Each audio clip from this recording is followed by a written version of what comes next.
Hi, my name is Frank Schaeffer. I grew up in an evangelical home that then became an instigator of the religious right. My father, Francis Schaeffer, in the 1970s and 1980s, did more than any man to try to weld the religious right to the agenda of the Republican Party. I was his nepotistic sidekick.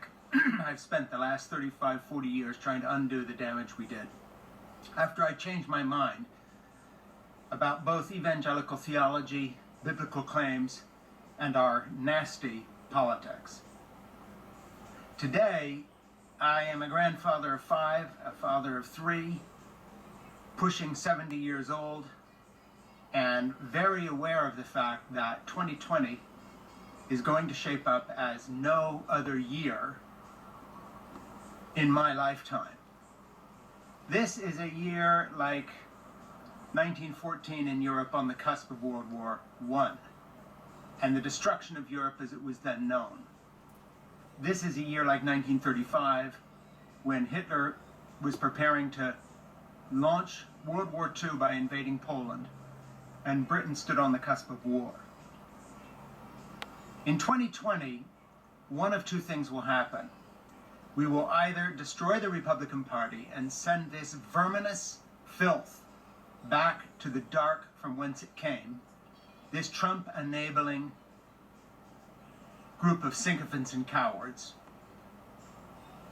We will send Trump back to his tower to lick his wounds and probably instigate violence, which he most certainly will, calling out his armed, foolish conspiracy theorist minions, the same kind of people who sent pipe bombs to Democratic leaders, shoot up synagogues, and will run around killing a few of us probably in revenge for his loss that he will claim was somehow rigged or manufactured. But nevertheless, we will, in 2020, either restore him to another 4 years in the presidency, completely unhinged, with nothing there to stop him or moderate his paranoid sociopathy, or we will save this country. That's it.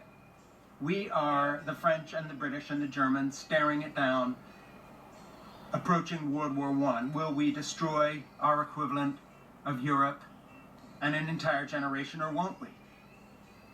Will we restore some credibility and honor to a country that now has a president that pardons a Navy SEAL war criminal, who, by the way, dishonors my son, who is a Marine, who fought in Afghanistan, and every other man and woman who ever put on a uniform in this country by his very presence and the war crimes he allegedly committed?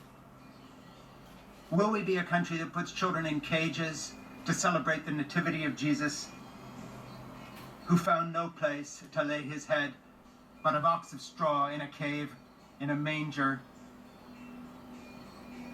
Or will we become once again an America that holds out some hope to the world that we are an evolving species with some endpoint wherein justice and right and truth mean something again? 2020 is the year we either stop the abomination called Trump and the Republican Party that has become his lickspittle cult, engineered in large parts by the filth known as Rupert Murdoch, who through Fox News has derailed the entire enterprise of Western politics up and into, including Great Britain with their Brexit, Boris Johnson, right-wing authoritarians in Hungary, and on and on and on. We have a choice. 2020 is a year of decision. Face it with courage. Resist. Stand up. The groper, the alleged rapist in the White House, must be stopped. We are on the brink of catastrophe, or on the brink of hope. Which way we go is entirely up to the vigor and the fire we can illuminate in our souls to bring justice and goodness out of injustice and darkness. Thank you. My name is Frank Schaeffer.